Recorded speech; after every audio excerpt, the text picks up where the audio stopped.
Boa noite, está começando mais um programa Outubro.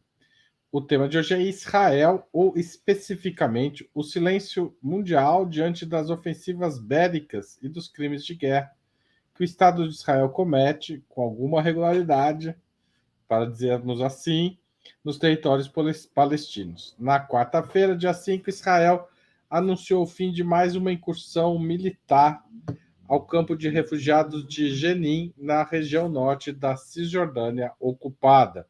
A operação iniciada no começo da semana foi a maior em quase 20 anos. O seu saldo, uma centena de feridos, 13 mortos, sendo 12 palestinos e um soldado israelense. A ação na Cisjordânia se desdobrou em conflitos na faixa de Gaza e em reações do grupo Hamas contra Tel Aviv. Para tratar deste tema, Ópera Mundi hoje reúne Rose Martins, formada em Relações Internacionais pela Universidade Federal Rural do Rio de Janeiro, mestre e doutoranda em Economia Política Internacional pela Universidade Federal do Rio de Janeiro. Jones Manuel, historiador, graduado pela Universidade Federal de Pernambuco, educador popular e comunicador digital. E Iole Ilíada, doutora em Geografia Humana pela Universidade de São Paulo, integrante do Conselho Curador da Fundação Perseu Abramo e autora do livro O Território, o Direito e os Estados Pós-Nacionais. Em nome de Ópera Mundi, eu cumprimento os três convidados e informo que faremos o possível para ler eventuais perguntas da audiência, com prioridade aquelas realizadas por membros de nosso canal no YouTube ou que forem acompanhadas por contribuições via Superchat ou Super Sticker. Boa noite a todos vocês, todos e todas e todo, na verdade, e vamos à primeira pergunta. Em 2002, mais de 20 anos atrás, portanto, o escritor José Saramago fez uma visita a territórios ocupados em Israel e fez a seguinte afirmação: o que é preciso fazer é dar o alarme em todo o mundo para dizer que o que acontece na Palestina é um crime que podemos deter. Podemos compará-lo com o que aconteceu em Auschwitz. É a mesma coisa, embora mantenhamos na mente as diferenças de tempo e de lugar. Outra comparação frequente, rechaçada pelo Estado de Israel, é com o regime racista que vigorou na África do Sul de 1948 a 1994. Israel pratica o apartheid, na opinião de vocês? Começo com Rose Martins. Boa noite, Haroldo. Boa noite, Iole, Jones. Boa noite ao público do Ópera. Em pleno 2023, nem mesmo as agências internacionais ligadas aos Estados Unidos e que recebem dinheiro dos Estados Unidos negam que há um regime apartheid muito semelhante ao da África do Sul na Palestina, os territórios ocupados por Israel.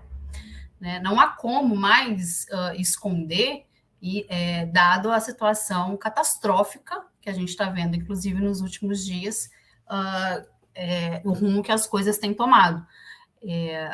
Como a gente não vai dizer que há um regime de apartheid em um estado que um grupo étnico é negado acesso à residência, é negado acesso à água, é negado acesso à eletricidade, é negado ao acesso à movimentação, a uma severa prática institucional de tirar esse grupo o acesso a direitos básicos, fora a violência de guerra.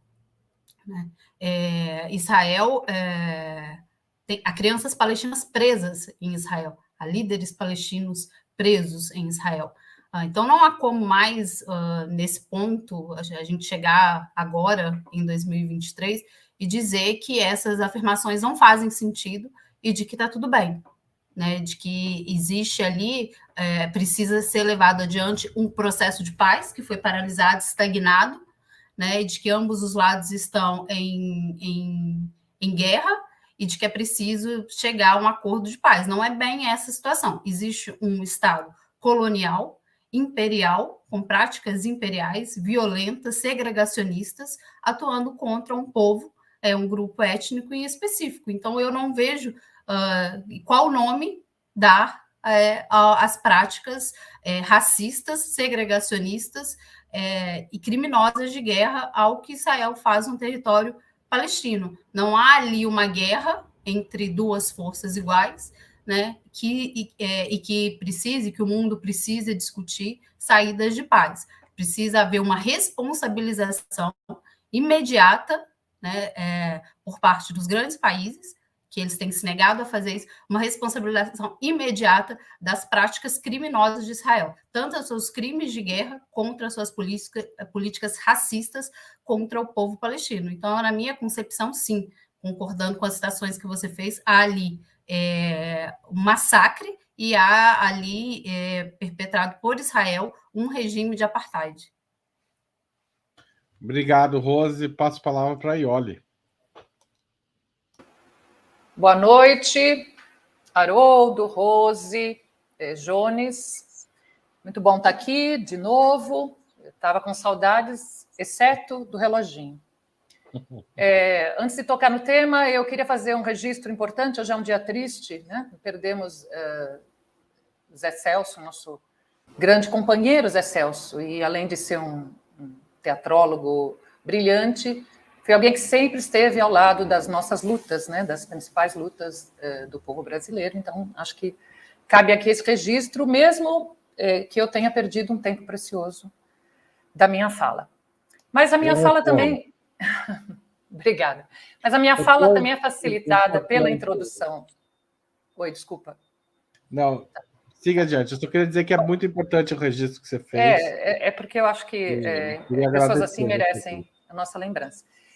Bom, mas falando do tema, veja, em 2017, organizações como a Anistia Internacional e a Human Rights Watch, que são entidades que gozam de credibilidade no chamado Ocidente, né? Elas são sempre citadas quando se quer avaliar diversos governos e diversas democracias por aí, eles soltaram um relatório, emitiram um relatório no qual eles denunciavam exatamente isso, que o governo de Israel utilizava um regime de apartheid. Então, não são só as forças de esquerda ou forças ou árabes ou os movimentos de libertação da Palestina que já reconheceram, como bem disse a Rose, que aquilo só pode ser chamado de um regime de apartheid. Mas há um elemento adicional aqui, e importante, que é um elemento político importante, é que não é casual o uso desse termo apartheid, que, como todos sabem, é um termo que vem do africano, é um termo que entra no nosso vocabulário a partir da situação da África do Sul e da opressão que eles impingiram sobre os povos negros, populações negras. Não é por acaso invocar este termo, é que há pelo menos setores do movimento de libertação, dos movimentos de libertação da Palestina, né, que são múltiplos, que tem como uma de suas táticas, que está reivindicando, reativar o mecanismo a respeito do apartheid, que foi utilizado pelas Nações Unidas na década de 70 para condenar justamente a África do Sul.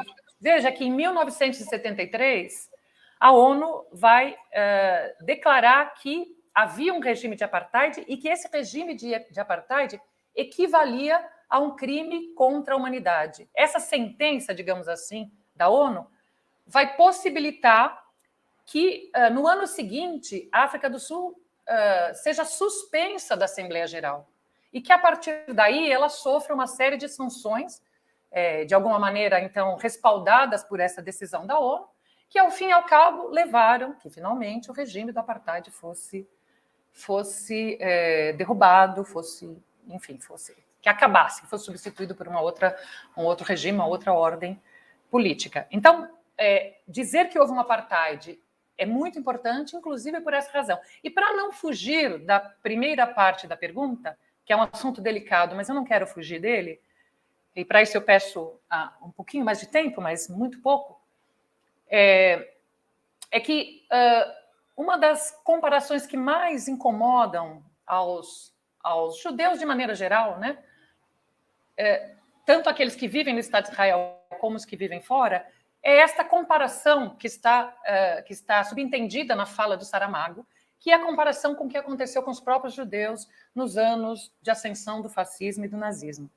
E assim, para mim, esta comparação devia ser justamente aquela que deveria fazer com que os judeus, dentro e fora do Estado de Israel, condenassem o que o Estado de Israel faz contra as populações palestinas. Quer dizer, justamente porque foram eles vítimas de opressão, de segregação, de limpeza étnica, de extermínio, deveriam ser os primeiros a se colocar contra.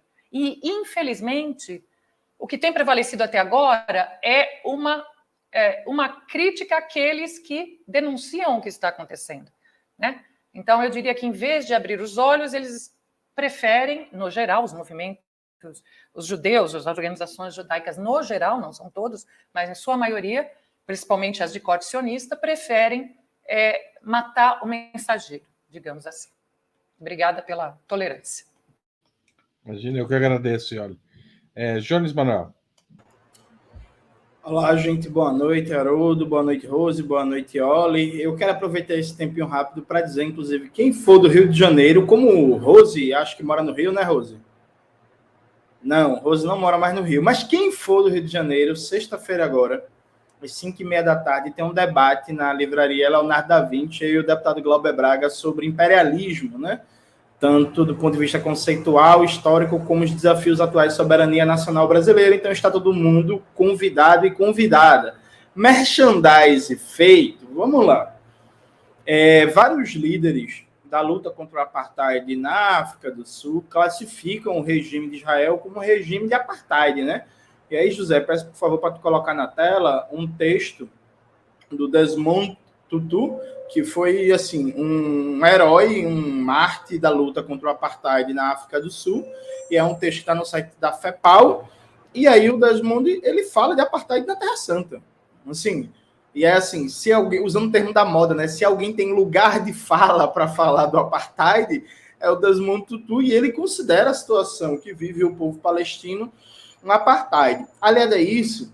O filósofo Domênico Lossurdo, pode tirar da tela já, José, por favor? O filósofo Domênico Lossurdo, no livro Colonialismo e Luta Anticolonial, ele insere o sionismo como um conjunto de ideologias coloniais que partem de premissas colonizadoras. Então, parte da ideia de que você tem um território sem povo, a ideia de que a população que estava no território que foi criado em Israel não tinha direito àquele território ou não dava o uso adequado àquele território, então podemos tomar parte da ideia de sub-humanidade de determinado povo que pode ser dominado, que pode ser exterminado, que pode ser tratado como se não existisse Estado de Direito, presunção de inocência, direitos humanos, enfim, todas as premissas da ideologia colonial, aquela que justificou a colonização da França no Maghreb, aquela que justificou a colonização do Congo, a colonização belga no Congo, aquela que justificou a colonização britânica na Ásia, aquela que justificou a marcha para o oeste dos Estados Unidos, o extermínio dos povos originários. Lá, todas as premissas da ideologia colonial estão presentes. Acho que é muito útil a gente ler um livro clássico, Discurso sobre o Colonialismo, da Aimé Césaire, que é um clássico fantástico, imprescindível. Assim, quem nunca leu, precisa ler antes de morrer. E nesse livro, a Aimé Césaire vai fazer um debate sobre toda a ideologia colonial na história da Europa, né? Que o Aimé Césaire solta a famosa frase que continua muito atual: a Europa é indefensável, aquele lugar horrível. E aí todos os elementos que o Aimé Césaire coloca ali como um constituinte do discurso colonial estão presentes na prática política do Estado de Israel. Veja, não é do governo do momento, é do Estado de Israel, um elemento estruturante da formação e reprodução desse Estado nacional. E aí eu acho, e eu vou pegar uma carona na fala da Ioli, e aí você um pouco mais atacado na internet, né? Porque no debate sobre a Palestina eu me guio muito pelo debate que o Domênico Lossurdo faz sobre o que é o sionismo.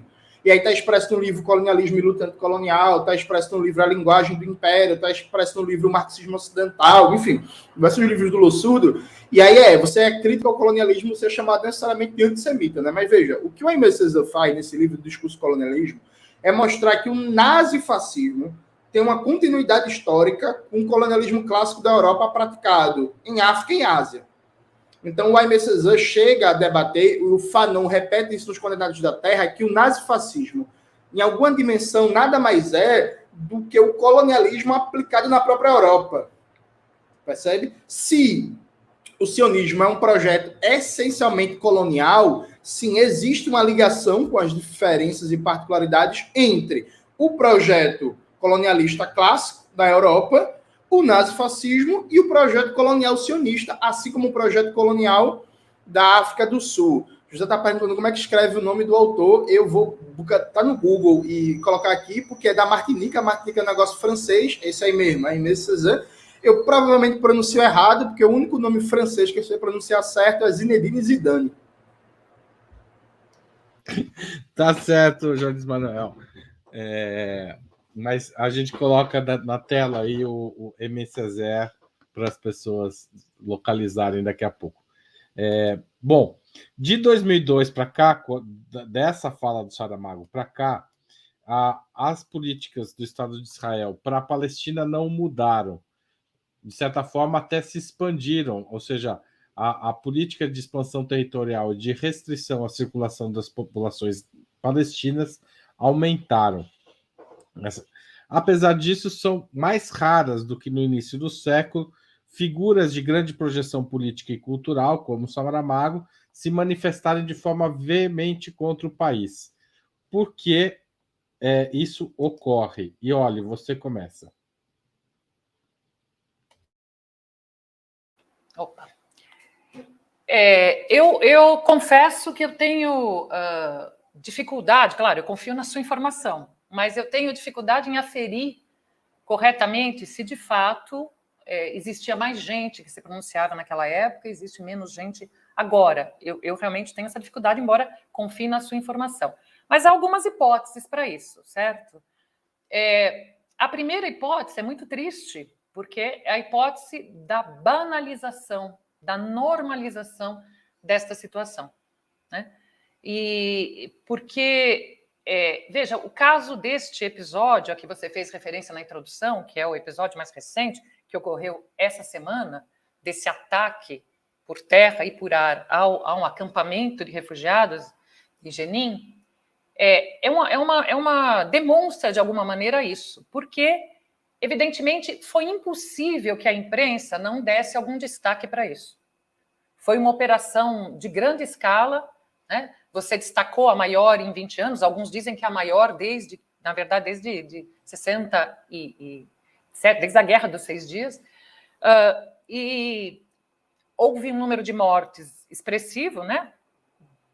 12 do lado palestino e 1 soldado israelense, e houve, portanto, alguma repercussão. Mas mortes na Cisjordânia são quase que diárias, inclusive mortes de crianças. A faixa de Gaza, então, veja, e eu acho que todos nós acabamos sendo um pouco vítima disso. Uma das coisas mais destacadas nas reportagens sobre o que aconteceu agora era que, veja, esse ataque não aconteceu em Gaza, aconteceu na Cisjordânia. Como se em Gaza, tudo bem, não é nem mais notícia, mas na Cisjordânia, um ataque dessas proporções. E os dados que foram divulgados, inclusive pelo próprio Opera Mundi, num bom artigo que foi publicado, dão conta de que só neste ano morreram 200 palestinos dos dois lados, na faixa de Gaza e na Cisjordânia. E que entre eles estavam 27 crianças. Então, a minha primeira hipótese infelizmente, é uma banalização. A segunda hipótese, que talvez seja pior, ou tão ruim quanto, e eu vou ser rápida agora, porque meu tempo se encerra, é que existe uma desesperança. Quer dizer, aliada à banalização, quase que uma desesperança. É como se essas vozes, as nossas vozes, as vozes daqueles que podem falar pela Palestina, como elas não são ouvidas, é como se não fizesse mais sentido, ou pelo menos não fosse eficaz, não tivesse eficácia falar. E a terceira, para não deixar de citar, o terceiro ponto que é muito importante também é que há uma repressão, há um pensamento hegemônico, e eu tenho certeza que meu tempo acabou, mas tenho certeza que os que me seguem vão dar conta disso. Há um pensamento hegemônico e há uma repressão. E essa repressão interna a Israel se ampliou muito, inclusive, nos últimos anos. Então, acho que esse conjunto de fatores podem justificar esse maior silêncio a respeito de uma causa tão importante. Se eu estiver correto, né? Mas, enfim, é uma avaliação que possível e eu acho que correta, mas eu não sei. Jones Manuel, você entra nessa discussão. Veja, eu concordo com a avaliação. Eu acho que todos os elementos que Oli colocou fazem parte de um quadro explicativo. Mas eu colocaria como elemento central é que o anti-imperialismo, a gente inclusive já debateu isso aqui, o anti-imperialismo é cada vez mais fraco nas esquerdas. Assim, eu acho que há as nobres e raras exceções. Não me parece, por exemplo, pelo pouco contato que eu tenho, uma tendência que se expresse na Bolívia ou na Venezuela, por exemplo. Mas no Brasil, no Chile, na Argentina, na Europa Ocidental, esse lugar horrível, nos Estados Unidos, no Canadá, na esquerda do Japão e tal, o debate anti-imperialista é cada vez mais fraco. E aí tem alguns exemplos que são clássicos. Veja, as campanhas de solidariedade a Cuba e contra o bloqueio a Cuba já tiveram muito mais peso no debate nacional. O grau, inclusive, de anti-imperialismo era tão maior que o candidato à presidência do PSOL em 2020 defendeu o acordo do Irã mediado pelo governo Lula. Assim, alguém consegue imaginar hoje uma grande figura de proa, por exemplo, do PSOL e defender uma mediação, um diálogo positivo, construtivo com o Irã? Sabe? Eu não consigo, particularmente, sabe? Assim como quando teve o acordo de paz com as Farc, até a eleição do governo Petro, os ex-combatentes das Farc estavam morrendo feito mosca, sendo assassinados, e ninguém dizia nada. Eu lembro que quando eu comecei a militar, a questão palestina era mais ou menos um consenso. Acho que era o único ponto meio que todo mundo tinha unidade. Todo mundo era a favor da Palestina. Aí veio o João Willis, que criou o primeiro mandato sionista, né? Da esquerda brasileira recente. Não que não tivesse. O Jacques Wagner, ex-governador da Bahia, é sionista. É o talo. Cheio de relações, inclusive, estranhas com o Estado de Israel. Mas nunca foi um militante retórico, ideológico da coisa, né? O João Willis, ele virou um militante pelo sionismo de esquerda. Montou um gabinete lotado de sionistas, inclusive, e nada aconteceu feijoada. Assim, ele ficou lá, ganhou espaço. Inclusive, hoje, né, as mídias petistas adoram ele, né, virou exilado político, aí voltou o exilado político. Aí tem que fazer uma inteligência artificial, fazer uma versão do século XXI do Bêbado Equilibrista, porque o João Willis voltou, sabe? Então, assim, eu acho que há uma redução, sim, do anti-imperialismo, porque os quadros atuais da esquerda brasileira, a formação internacionalista não é uma questão, não é uma prioridade. Acho que há um déficit grande, inclusive um déficit grande até na militância comunista, viu? Eu não acho que, por exemplo, isso é coisa só dos campos alheios ao meu, não. Eu acho que no meu campo político também, a apropriação de um debate sobre geopolítica, de um debate sobre imperialismo, sobre a importância, inclusive estratégica, da solidariedade internacional para melhorar as condições de luta interna, ela é muito fraca. Por exemplo, eu prego no deserto, toda vez que eu vou em palestras em espaços públicos, que, por exemplo, é uma vergonha o Brasil não ter uma campanha para retirar de todas as bases dos Estados Unidos da América do Sul. Ninguém fala disso. Sabe, tipo assim, o Brasil, com o peso que tem no continente, esse é um papel de proa nosso, do movimento social brasileiro, a retirar todas as bases militares dos Estados Unidos do nosso continente. E aí? Sabe? Então, sim, eu acho que o anti-imperialismo deixou de ser moda. Deixou de ser moda na esquerda brasileira, e a tendência é se aprofundar, considerando que o quadro médio da esquerda brasileira hoje é um Fernando Haddad da vida, se é que dá para chamar de esquerda, né? Então, assim, o futuro será mais terrível ainda do que a situação atual. Tá certo, eu vou passar a palavra para a Rose, mas eu vou pedir para o José Igor, que está nos bastidores, colocar na tela, junto com a Rose, o artigo que a Ioli mencionou agora há pouco. Tá certo? Rose, como você avalia a atual capacidade de mobilização contra o Estado de Israel, considerando essas questões que rolaram até agora? Eu tendo a concordar com os pontos trazidos pelo Jones e pela Ioli, e no final eu vou adicionar uma outra questão que eu acho que também ajuda a gente a entender. Primeiro, eu acho que tem isso que a Ioli falou bem, uma certa exaustão em relação a essa causa, porque Israel, a partir dos anos 2000, ali, junto com os Estados Unidos, conseguiu criar uma ofensiva muito forte, né, e sem trazer muitos resultados, sem uma espécie de alento, de esperança que essa situação pudesse se resolver e não parecesse que seria uma luta eterna.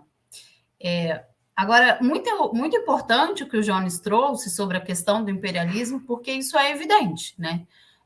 A questão de uma luta anticolonial, de uma luta anti-imperialista, ela virou uma espécie de teoria da conspiração na esquerda.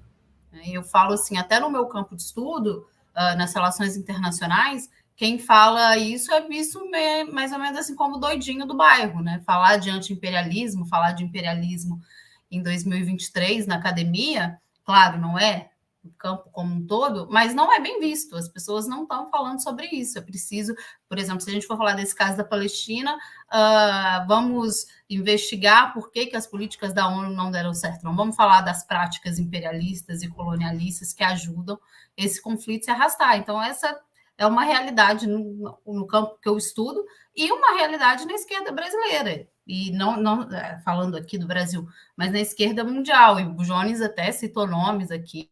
Fica realmente evidente que essa é uma discussão que perdeu fôlego.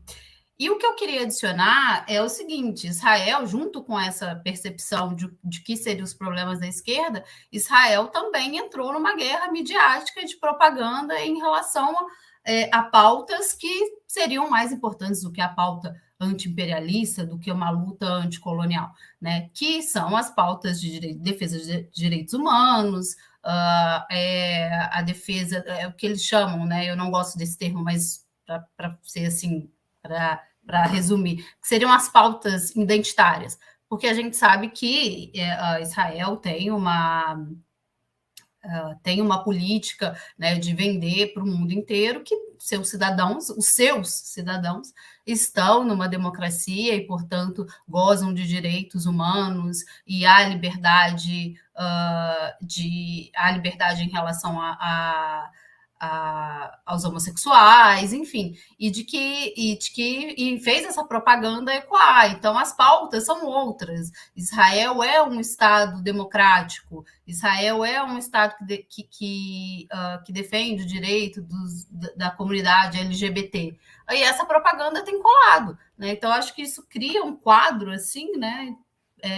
Meio que perfeito, e também gostaria de voltar na observação que a Iole fez, se essas vozes estão menos ativas, eu acho que cria um quadro perfeito de uma espécie de desmobilização dessa pauta e que tenha menos vozes falando sobre isso. Eu tenho a impressão, assim, de certo ponto, que sim. É um pouco do que o Jones falou, de que a esquerda está falando de outros assuntos e de que o anti-imperialismo não tem a mesma força, também aí ligado com o que aconteceu nos anos 90, com o fim da União Soviética, e do que foi encarado como uma derrota ideológica. Eu acho, sim, que a esquerda evita essas discussões, que falem de imperialismo, que falem de uma luta anti-imperialista, e isso é visto, sim, muitas vezes como uma teoria da conspiração, de que esse não é o assunto que precisa ser falado. E no caso da Palestina, que a gente está falando do que ocorre lá, de que é claramente os Estados Unidos, a posição clara que os Estados Unidos têm, a ajuda que os Estados Unidos dispõem, e de como estão envolvidos, de que tem uma questão imperialista ali. E as pessoas, aí a esquerda não vai discutir isso, a esquerda vai discutir talvez assuntos que Israel tenha mais interesse que a esquerda discuta. Ora, Udo, eu não quero avacalhar a condição do programa, não, mas me permite uma parte só de 30 segundinhos, que é um elemento que eu esqueci de falar, que é um elemento que é muito importante. No lugar do anti-imperialismo e do anticolonialismo, surgem esses debates decoloniais, oriundos das universidades da Europa Ocidental. O debate decolonial está preso a um prisma cultural, epistemológico e simbólico.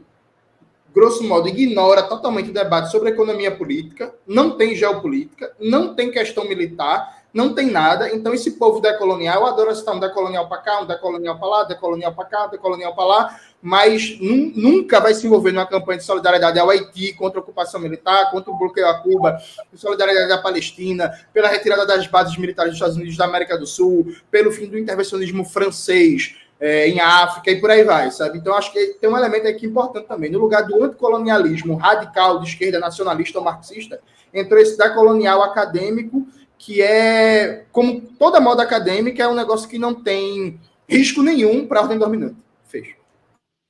Obrigado, Jones. É uma questão mesmo. Se alguém depois quiser comentar, entrar nessa discussão, estão convidados. Mas o governo de Benjamin Netanyahu defende que as operações... todo mundo já falou? Não. Está faltando... Falou, né? Desculpa. O Jones me atrapalhou realmente. Avacalhou mesmo minha cabeça, inclusive. Tudo bem, Jones. Não tem problema. O governo do Benjamin Netanyahu defende que as operações militares dessa semana buscavam desmantelar organizações em Jenin que estariam preparando ataques contra Israel. O exército israelense diz ter detido nessa ação 30 suspeitos e apreendido armas e dinheiro destinados a atividades terroristas. O que há de razoável neste argumento? Jones, você começa. Você que avacalhou, começa dessa vez. Não, veja, no programa passado sobre mercenários, a gente falou rapidamente que a definição de mercenário e terrorista depende muito do poder político que está etiquetando, né? Fazendo a classificação. Então, as organizações palestinas de resistência ao colonialismo são classificadas como terroristas. Assim como foram, viu, gente? Atenção, vamos lá. O Mandela, hoje em dia, todo mundo gosta do Mandela, porque o Mandela virou uma espécie de Lula global, né? O conciliador, o grande articulador da paz e tal, e não sei o quê. Mas o Mandela era chamado de terrorista, viu? A Margaret Thatcher chamava o Mandela de terrorista.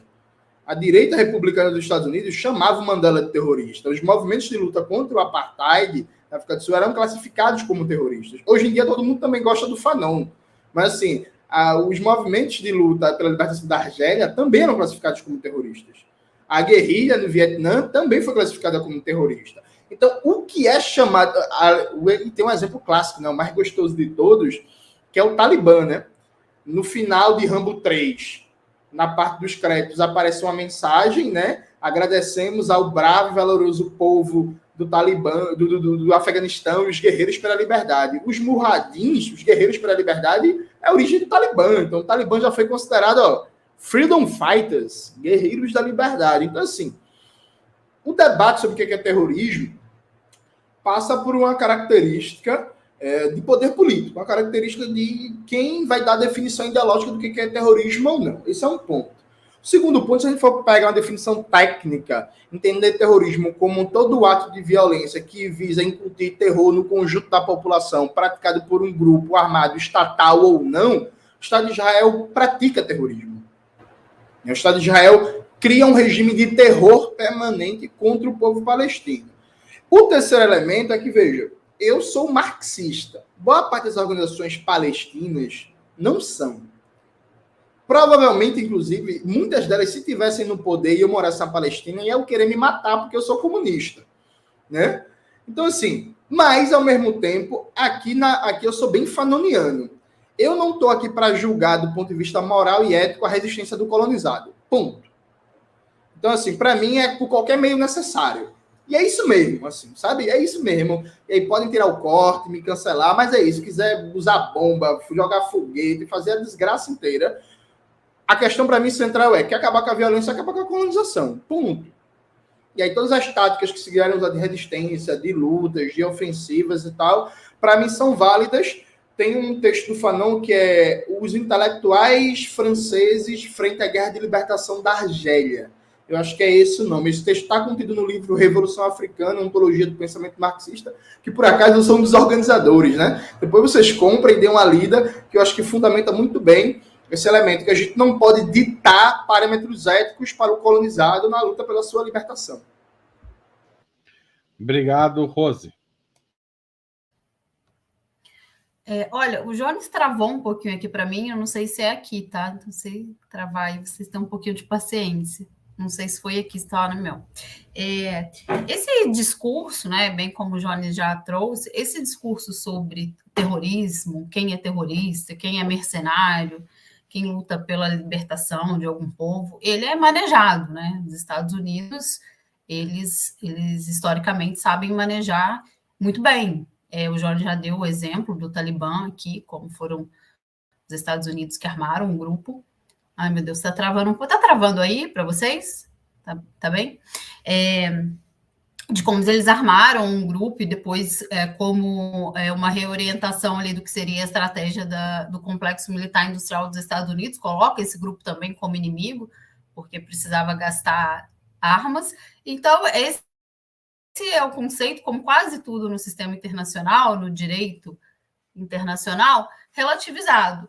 Agora, também concordo com o Jones, e eu sei que esse é um ponto muito polêmico, das formas de defesa de um povo que está sendo oprimido, né? Não há como colocar na mesma régua ou tentar falar que precisamos discutir questões éticas para um povo que está se defendendo de um processo colonizador altamente violento, né? Essa é uma questão que não há como a gente ficar aqui discutindo o que o Hamas vai fazer ou o que os grupos organizados vão fazer para se defender da violência de Israel. Como eu disse aqui na primeira fala, crianças presas, né? Crianças de 7, 10 anos presas pelo Estado de Israel, crianças palestinas e no cárcere. Então, ali a situação da Palestina é uma situação extremamente cruel, fora das questões institucionais, né, da falta de acesso, a uma questão extremamente violenta contra um povo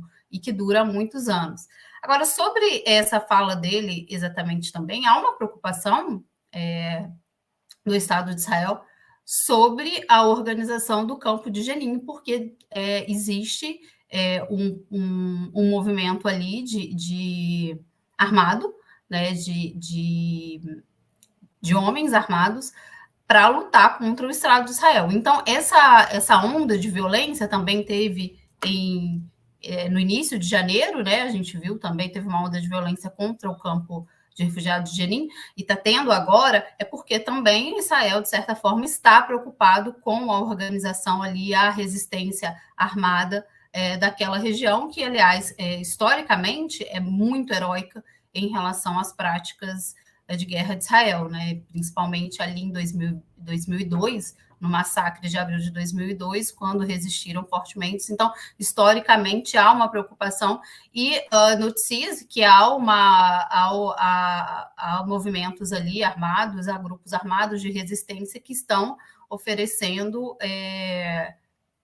na minha concepção, legítimos, estão oferecendo algum tipo de ameaça às políticas de Israel. Então, também essa fala agora, pegando assim conjunturalmente, né, essa fala do Netanyahu, ela não vem de nada, é preciso reforçar de que a resistência é terrorista, né, não é à toa, ele não está falando exatamente do campo de Jenin à toa. Obrigado, Rose, passo a palavra para a Ioli. Bom, primeiro, para corroborar o que disseram o Jones e a Rose, é bom sempre lembrar que os Founders Fathers, né, os pais fundadores dos Estados Unidos, são heróis nacionais justamente porque lutaram contra a opressão da metrópole inglesa, né? Então, é muito engraçado justamente essa relativização, às vezes considerados heróis, aqueles que lutam contra uma pretensa opressão, e às vezes considerados terroristas. Mas sobre o tema aqui, esse argumento utilizado pelo Netanyahu não é nenhuma novidade. Desde a constituição do Estado de Israel, que sempre se assentou, toda a ação de Israel sempre se assentou sobre vários mitos. E um deles é de que eles agem sempre defensivamente, sempre em legítima defesa. Isso valeu para a ação que eles tiveram na Guerra dos 6 Dias, que eu fiquei com a impressão que da primeira vez falei Guerra dos 6 Anos. Não tenho certeza, mas é porque 6 dias são tão poucos que a gente tende sempre a... Mas é Guerra dos 6 Dias. Se falei, Passa em corredores. E olha, eu não sei se foi uma correção minha, mas eu ouvi 6 dias mesmo. Ah, perfeito. Não, depois eu fiquei em dúvida, porque muitas vezes mas, enfim, desde lá existe esse argumento. O Estado de Israel é um Estado ameaçado pelos árabes, e aí há um mecanismo, porque é um mecanismo psicológico, porque se associa sempre o antisionismo ao antissemitismo. Portanto, as críticas ao Estado de Israel ao que aconteceu com os judeus, para voltar ao nosso tema da primeira resposta. Então, isso facilita com que se construa sempre essa narrativa de que eles são um Estado ameaçado, porque, obviamente, querem, mais uma vez, exterminar os judeus. Então, o argumento deles é sempre este, de que eles agem defensivamente, de que eles só atingem alvos civis. O problema é que os terroristas, entre as aspas já que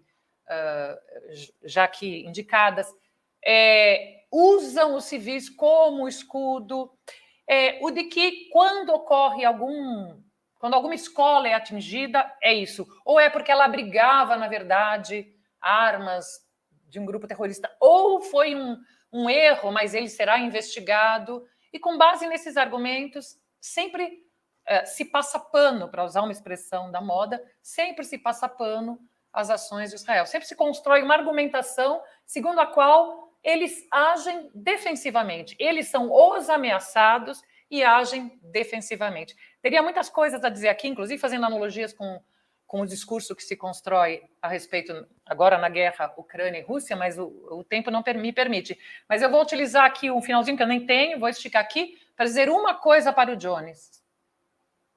Zinedine Zidane não é um nome francês. Abaixo o colonialismo. É argelino, peço perdão, autocrítica. Eu vou defender o Jones, achei que era uma piada justamente com isso, se não passou por isso. Não, mas era uma piada, agora também. Não, mas tá certo, tá pedindo desculpa. Antes da gente continuar, eu gostaria de pedir a contribuição financeira para a Opera Mundi.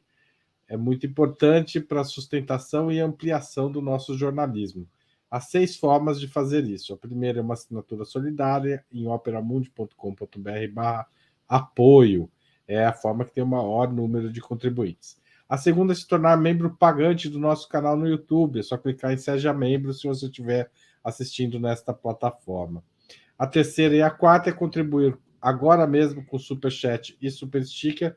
Aliás, tivemos um super sticker do Matheus. Obrigado, Matheus. Se você estiver assistindo um programa gravado, mande um valeu demais. A gente agradece. E se você quiser fazer uma doação, uma contribuição a qualquer hora do dia e da noite, mande um pix para apoia@operamundi.com.br. O jornalismo de Opera Mundi é comprometido com a verdade e só assim a gente pode combater as fake news, os discursos de ódio e os discursos imperialistas, tá certo? Muito obrigado quem contribuiu, quem contribui e quem vai contribuir depois dessa conversa. Israel tem seu surgimento ligado a grupos progressistas, inclusive socialistas. Esses grupos têm perdido progressivamente força dentro do país, e mesmo a esquerda moderada do Partido Trabalhista hoje é uma minoria. Há algo de estrutural no regime, no Estado de Israel, que conduz a sua política cada vez mais à direita? Rose, você começa. Olha, é só a gente tentar entender como surge, qual é a ideia do surgimento do Estado de Israel. Essas pessoas, que eu acredito serem bem intencionadas, né, até hoje tem, aqui no Brasil tem os sionistas de esquerda, né, que se dizem sionistas de esquerda. Essas pessoas, apesar das melhores boas intenções que elas possam ter, elas acabam se encontrando num dilema, né, que é defender a existência de um Estado que em sua origem, e aí sim a resposta é que existe algo estrutural, que em sua origem não tem uma ideia messiânica de um povo escolhido, né, em detrimento de um outro povo. Então, como os grupos socialistas, progressistas, de esquerda, vão conseguir ter uma posição de longo prazo, uma posição efetiva, sem falar da luta anticolonial, de uma luta anti-imperialista, de lutas de libertação nacional, né? Se estão dentro dessa lógica de um Estado que a sua própria concepção de existência é de segregação, é de enxergar o outro povo de uma forma inferior. Então, eu acho que esses grupos eles acabam se enfraquecendo porque se encontram numa espécie de dilema, né? E ao passo que esse enfraquecimento também ele se reflete politicamente, né? Não só na questão, digamos assim, no mundo das ideias, que é difícil se ancorar em posições de esquerda e que, ao mesmo tempo, defendam a existência do Estado de Israel, mas, ao mesmo tempo, no campo político, de fato, do que está acontecendo na arena política, assistiram essas ideias ganharem cada vez mais força dentro do Estado de Israel, conseguirem mais apoio internacional, mais apoio dos Estados Unidos e, portanto, ir, além disso, à extrema-direita, né? A questão lá do Estado de Israel, essa política, ela só tem se intensificado. Os acenos, né, do que poderia ser uma saída para o conflito por parte de algum líder que seja considerado mais moderado ou que tenha uma visão menos segregacionista, elas são muito, elas se perdem, elas não têm amparo mesmo na população, né? Não conseguem. Está evidente que a direita, principalmente na figura do Netanyahu nos últimos anos, está muito fortalecida e de que a ideia de que é preciso existir um Estado de Israel, um Estado em que o povo judeu seja o norte, né? Então, um povo em detrimento ao outro seja o norte desse Estado, ela está cada vez mais intensificada. Então, há estruturalmente uma contradição entre o que é ser progressista, socialista, de esquerda, de como surge, uma contradição que encontra os obstáculos ao longo dos anos e a questão do campo político de um grupo que vai sendo a cada momento enfraquecido. E olhe.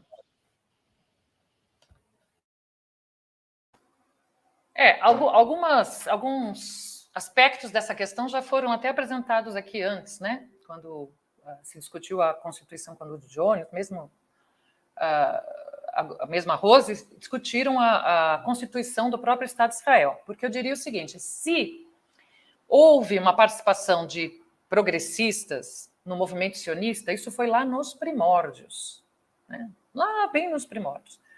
Porque nós não podemos abstrair o fato de que a construção em si do Estado de Israel já foi feita em cima de um movimento bastante violento. É um movimento que começa antes do reconhecimento, ou pelo menos da determinação da criação dos dois estados, né, que a resolução de 1947 da ONU, ocorre quando a Palestina ainda estava sob domínio britânico e os judeus europeus vão migrando para a região, ocupando, claro, vão migrando e num primeiro momento é uma migração que se pode considerar legítima, era um povo que estava sofrendo, buscando melhores condições de vida, etc.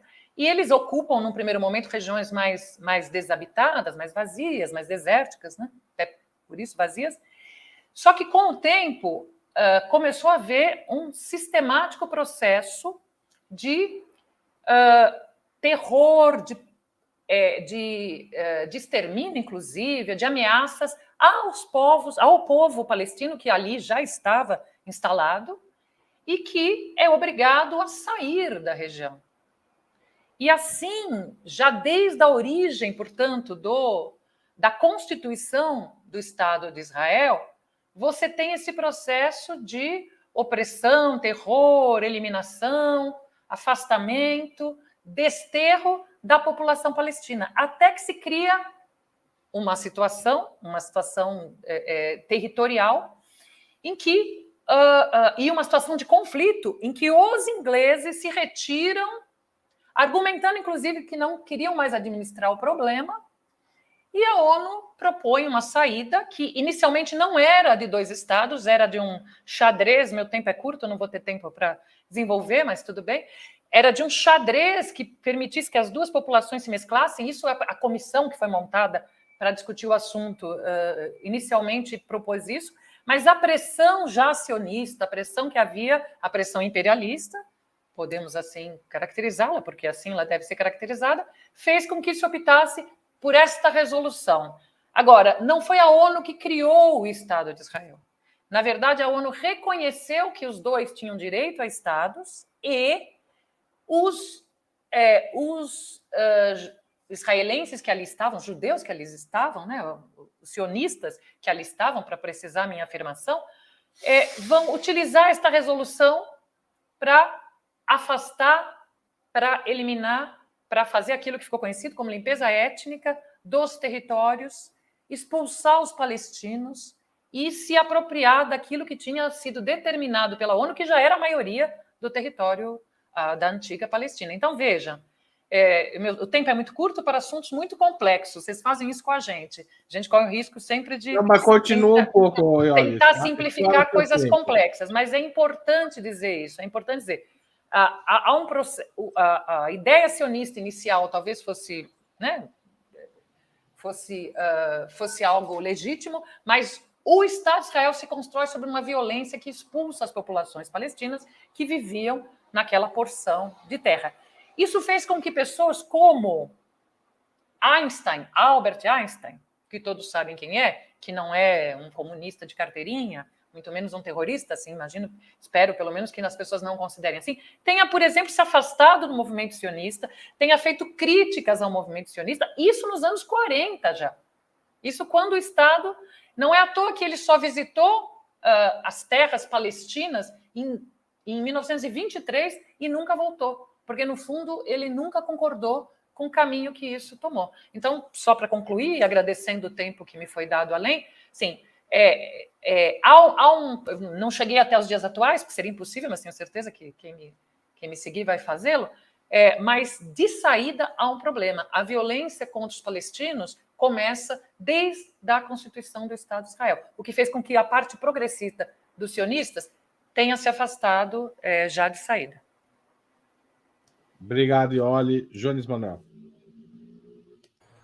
Veja, eu vou até ampliar um pouco um ponto. Eu acho que o Lenin e a Rosa Luxemburgo, eles orientaram muito a gente para uma contradição muito grande, que foi colocada na era do imperialismo, que é um projeto de esquerda redistributivista do ponto de vista interno, junto com a política imperial colonialista do ponto de vista externo, se apropriando de ganhos, de apropriação de riqueza na divisão internacional do trabalho, no mercado global.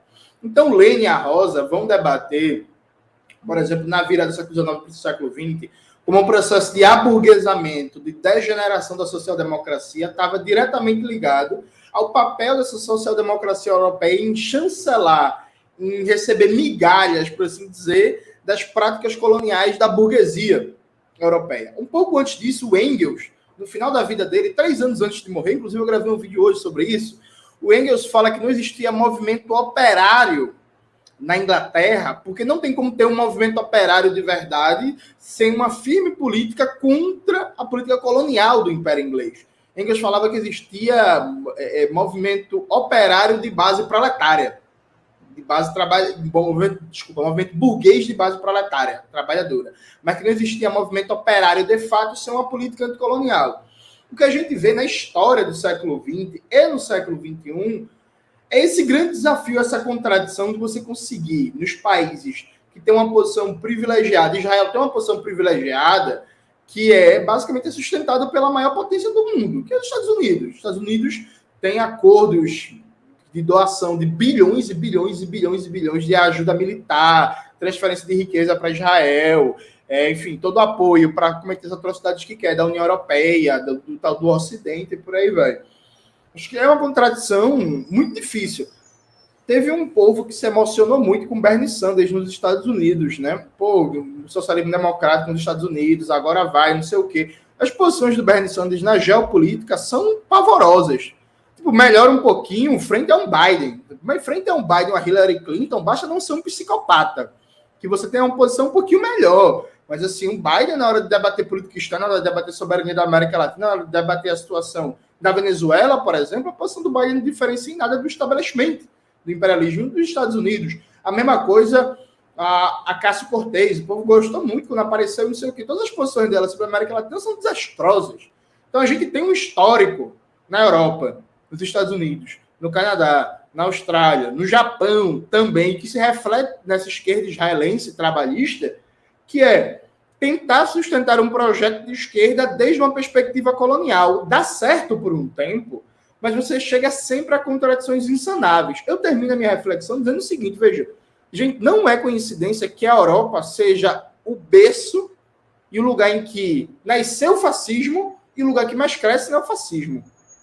Não dá para a gente tratar isso como coincidência. Não dá para dizer assim, não, mas acontece, é o clima, aquele clima frio horrível, aquela comida mais ou menos, aqui o povo não toma banho. Tem um elemento estrutural na posição do capitalismo que explica, né, por que a Europa foi o berço do fascismo e por que a Europa segue sendo o berço do neofascismo, que se relaciona, concluo, também com a reflexão do Aimé Césaire, num discurso sobre o colonialismo, com a reflexão clássica do Lenin, um debate sobre o imperialismo, e com a reflexão, de novo, do Frantz Fanon. O Frantz Fanon já alertava isso nos debates sobre a esquerda francesa frente à Guerra de Libertação da Argélia. O Frantz Fanon tinha uma posição muito clara que, para ele, era explícito como a social-democracia, e inclusive grandes alas, a maioria do Partido Comunista, tenderiam a posições de direita quando a posição de supremacia colonial da França fosse questionada no mundo, e que foi o que aconteceu, aliás, diga-se de passagem. Obrigado, Jones. Vamos para mais uma pergunta.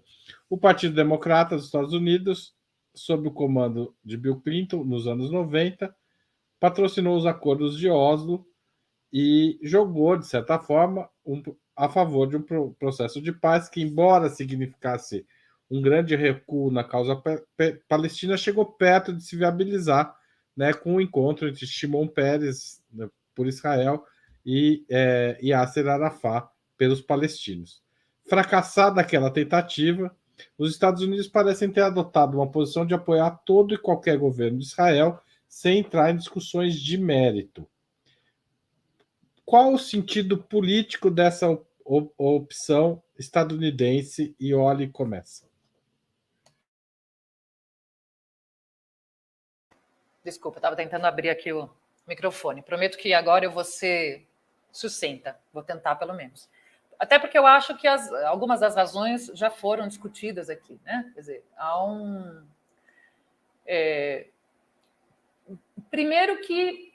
Bom, vou primeiro falar de Camp David, né? Eu entendo que muita gente boa, viu esses acordos como um passo importante no caminho daquilo que a ONU, que a comunidade internacional, de alguma maneira, apoiava a posição que a ONU e a comunidade internacional apoiava, e que, inclusive, era a reivindicação dos palestinos, que era da existência de 2 estados. E muita gente viu ali um primeiro passo nesse sentido.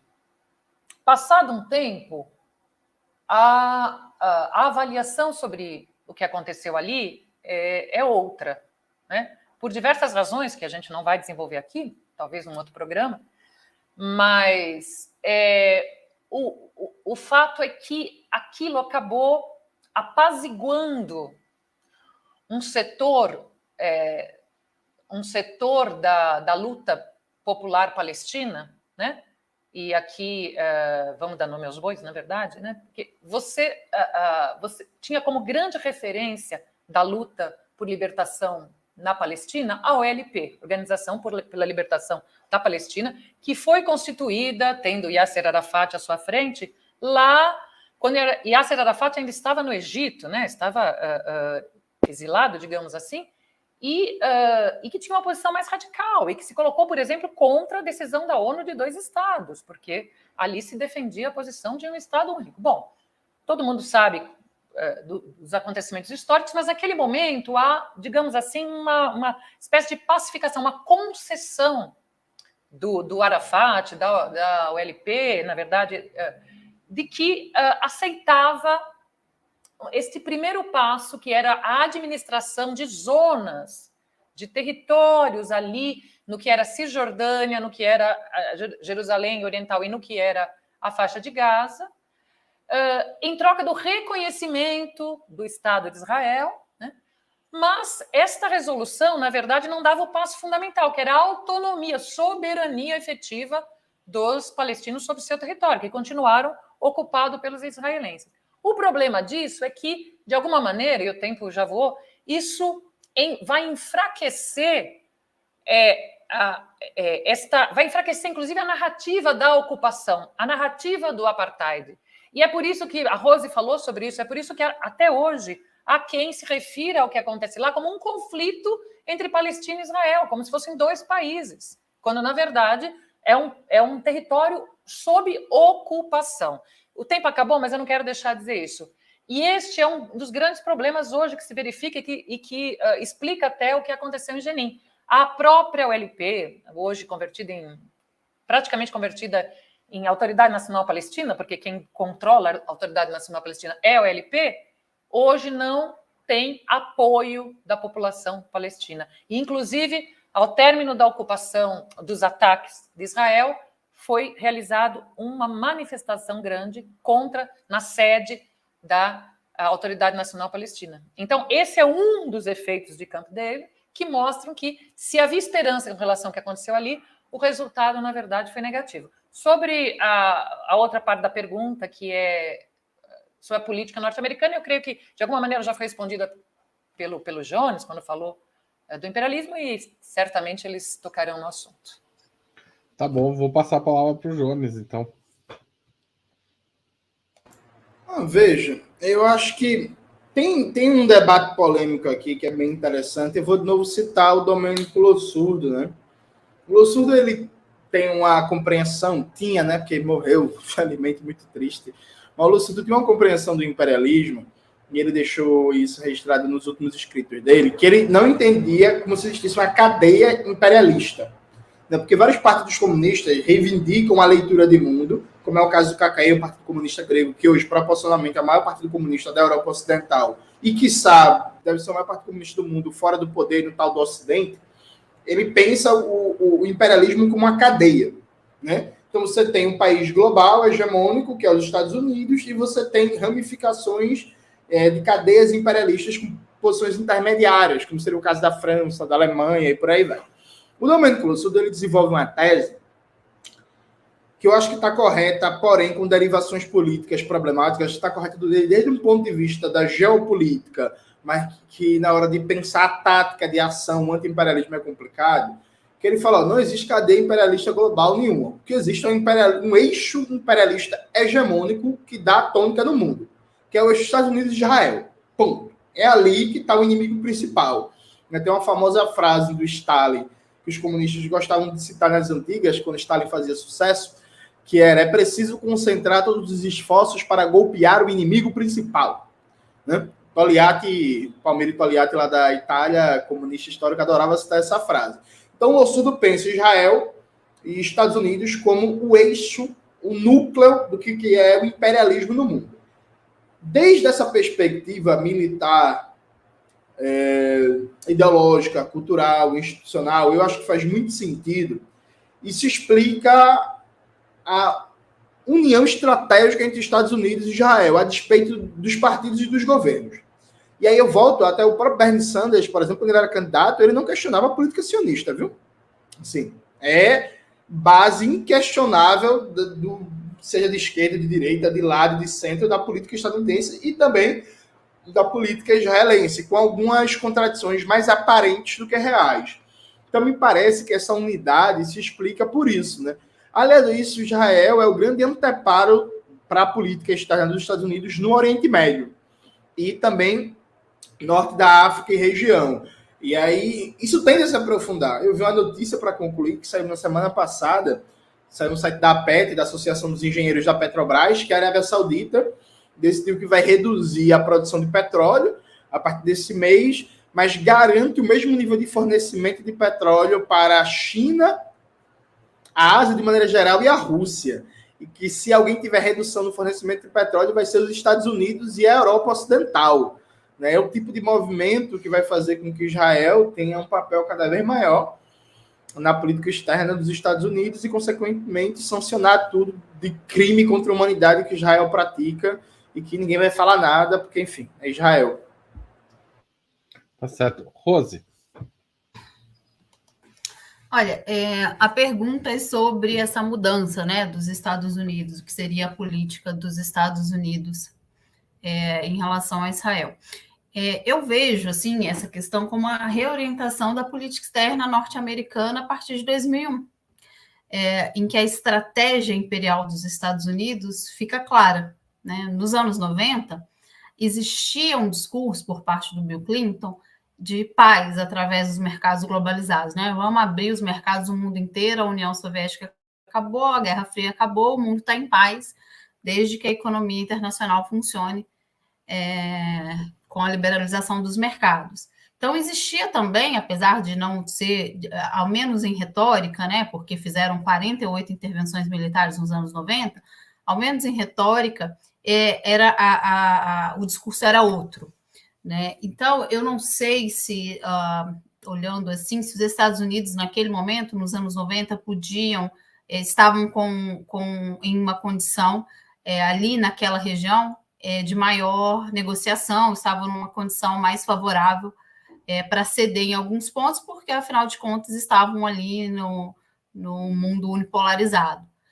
Já quando vira ali nos anos 2000, essa estratégia imperial, tá, num discurso do Bush, ela está muito clara, e o Oriente Médio é o inimigo principal dos Estados Unidos, né?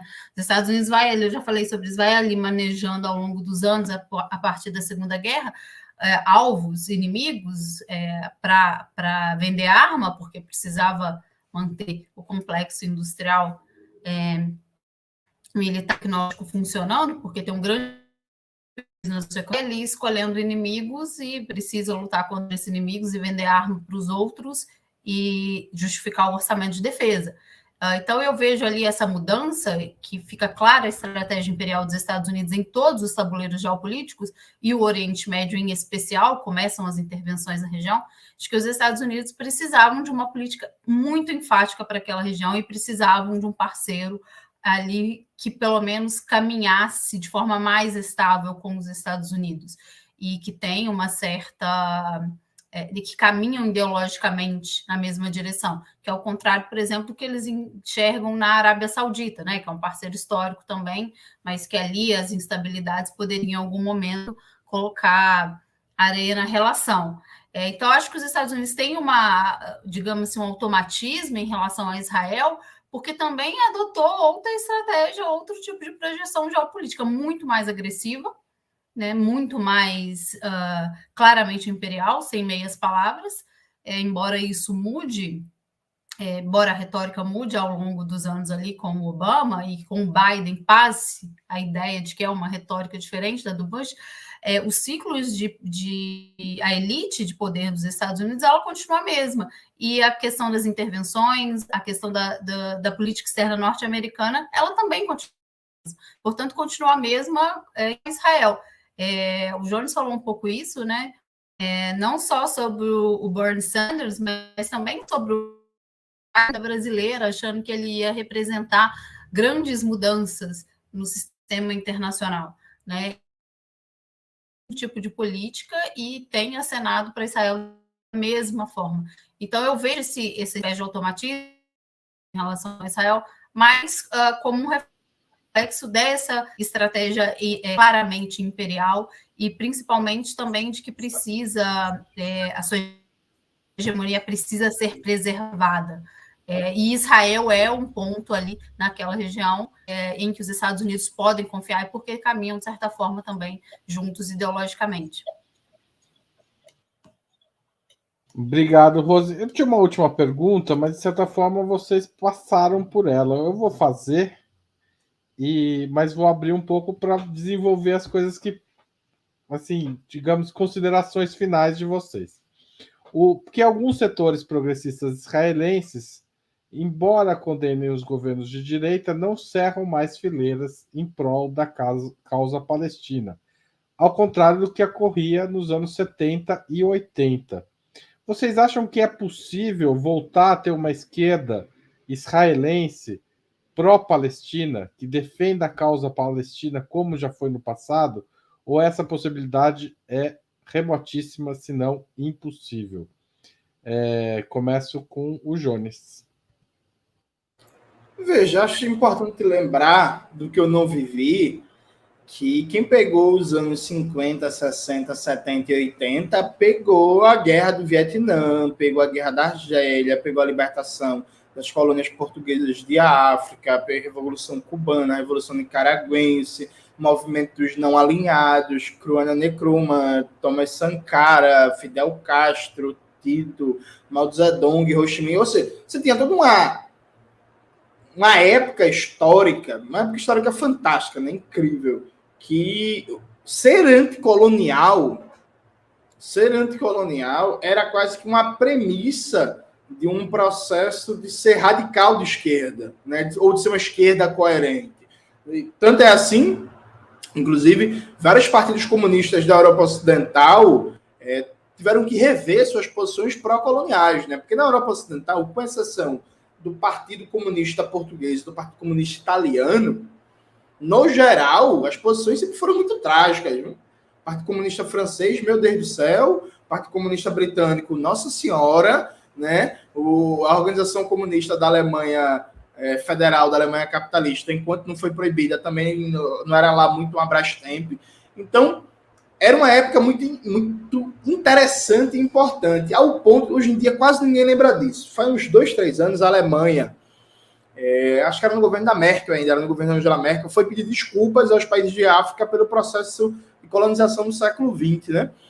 A RADA, a Alemanha Oriental, a Alemanha Socialista, tinha feito isso há mais de 60 anos atrás. A RADA tinha um amplo programa de reparação por causa das violências coloniais, que passava por bolsa de estudos para estudantes, por exemplo, da Namíbia, que passava por assistência técnica, por acordos econômicos favoráveis, por transferência tecnológica. Então, assim, era uma outra época histórica em que não tinha essa frescura acadêmica. Frescura acadêmica é vulgaridade minha, né? Não tinha essa moda acadêmica de decolonial, era anticolonial.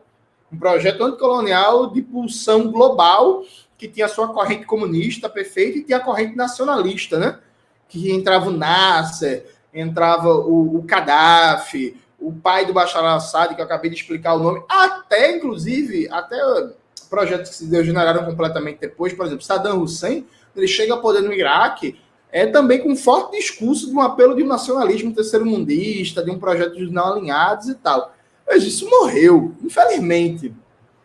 Sabe? É isso, assim. Isso morreu de tal sorte, inclusive. Veja, se o anti-imperialismo saiu de moda, se reivindicar nacionalista, lascou, né? Por exemplo, eu me reivindico um nacionalista revolucionário. Oxe, meu Deus do céu, eu apanho tanto dentro do meu partido, fora do meu partido, que parece que eu estou falando um palavrão, sabe? Então, assim, o resumo é não. Porque a gente vive numa época muito pior. A gente vive numa época em que aquelas duas grandes almas das lutas populares na segunda metade do século XX, o nacionalismo anti-imperialista e o movimento comunista, por caminhos diferentes, foram derrotados, saíram de moda, foram exorcizados, foram demonizados, simplificados e não são compreendidos. Eu termino, coisa bem básica. Veja, você pega a militância hoje, militância média, de qualquer organização, você pergunte a ela o que foi os movimentos não alinhados no século XX, ou quem foi o Nasser. A cada 10 militantes, eu duvido que 9 saibam responder. Sabe? Duvido, genuinamente, assim. Fora, tipo, a Rosa de Relações Internacionais. Aí, por profissão, também a Rosa necessariamente estudou isso, sabe? Mas, assim, quem não é do métier acadêmico, eu duvido que tenham a compreensão do que foi isso no século XX, sabe? Então é isso, tá? Tudo uma desgraça. É um tempo triste. Tá certo. Rose, depois dessas palavras animadoras de Jones Manuel, o que você tem a dizer? Olha, eu acho que a gente discutiu isso ao longo do programa inteiro, né? E eu concordo com o Jones, infelizmente. Enquanto não houver uma virada substancial das pautas que precisam ser discutidas, do anti-imperialismo, das questões nacionais também.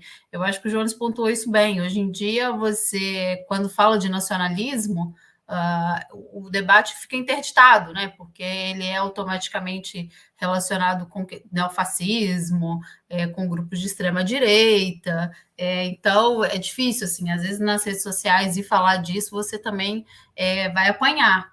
Então, essas questões ligadas ao anti-imperialismo, às lutas anticoloniais, às lutas de libertação nacional, elas não estão sendo discutidas agora para, digamos, fazer um comparativo e tentar enxergar que daqui a uns anos a gente vai ter um movimento nesse sentido, né? As pautas, elas estão completamente distintas.